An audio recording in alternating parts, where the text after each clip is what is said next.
guys, welcome back to another video. In today's video, I'm going to be talking with you about how to get abs.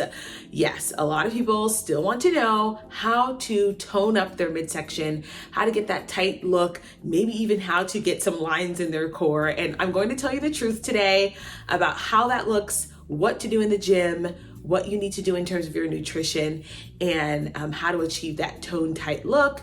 And also provide some truth to you guys. All right, if you enjoy this video, don't forget to like, share, comment, and subscribe. Please do not forget to subscribe to this channel. Follow me on my social media platforms, _coach.joe. All right, let's get into this video.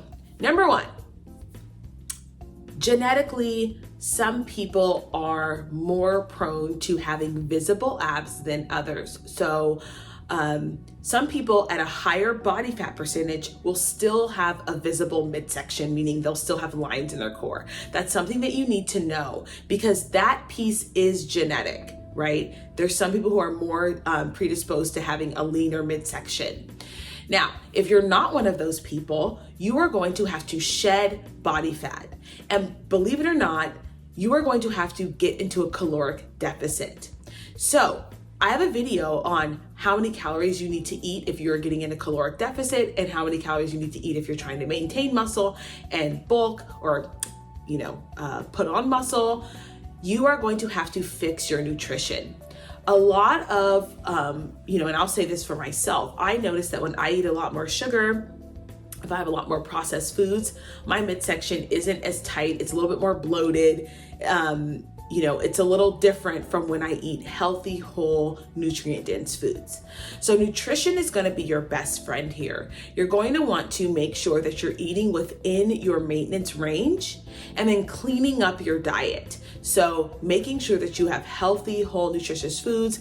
I'm sorry, I know that you can eat McDonald's and still lose weight, but let me tell you, McDonald's just is not the same as a good steak, rice, and green beans, okay? It's not the same.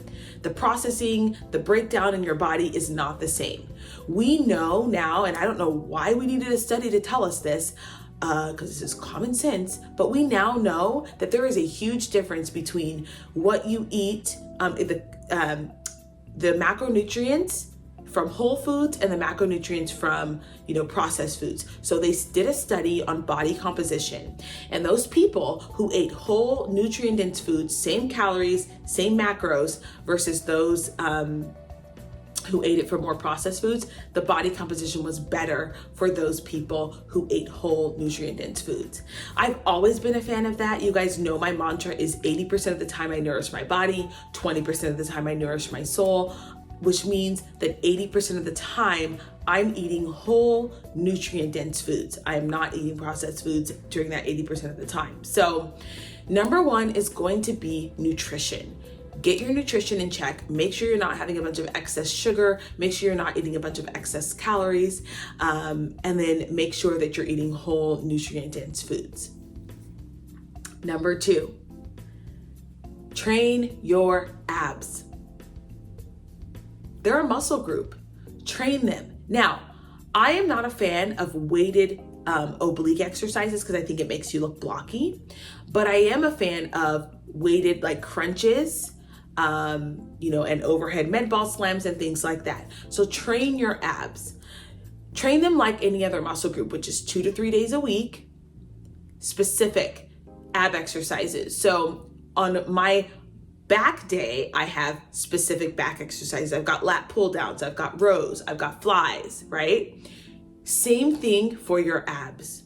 Have a dedicated day that you put abs into your routine. So if Monday is your back day, Monday can be a back and ab day.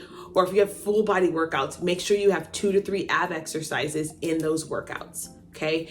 The goal is to build muscle in that area. Remember, if you build muscle in an area, it's going to look tighter and toned because muscle is more dense than fat. Okay? So make sure you train your abs like a muscle group. Number 3, this is something that I do, and there's no like scientific basis for this, but I do a couple of ab exercises before I start my workout. So before every workout, I just try to engage my core in my day-to-day activity. So if I'm gonna do a back workout, I may do like 20 crunches, and that just lets my brain know, okay, we're about to exercise and you need to brace your core and get ready to exercise. And one of the things about having an engaged core is that it tightens it because you're using it. Okay, so watching your posture, watching the way that you're engaging your abs when you're working out does matter. And that's why I activate my core before I work out, because when I'm doing squats, when I'm doing deadlifts, when I'm doing rows or overhead presses, I want to be engaging my core as I'm doing those exercises.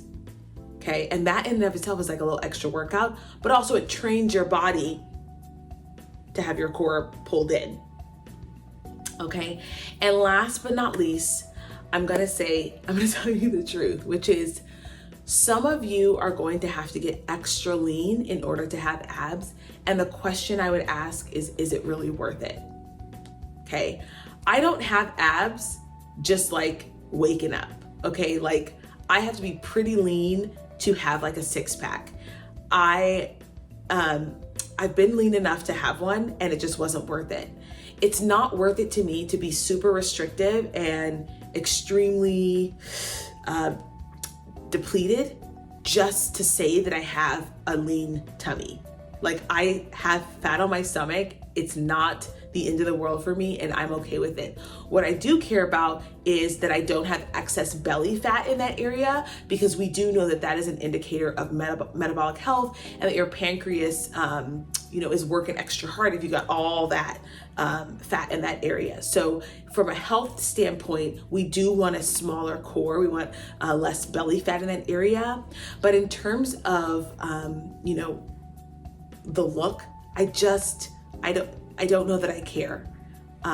But anyway, those are my tips for abs, you guys. If you enjoyed this video, please leave a comment in the comment section below, and I'll see you guys in the next one. Bye.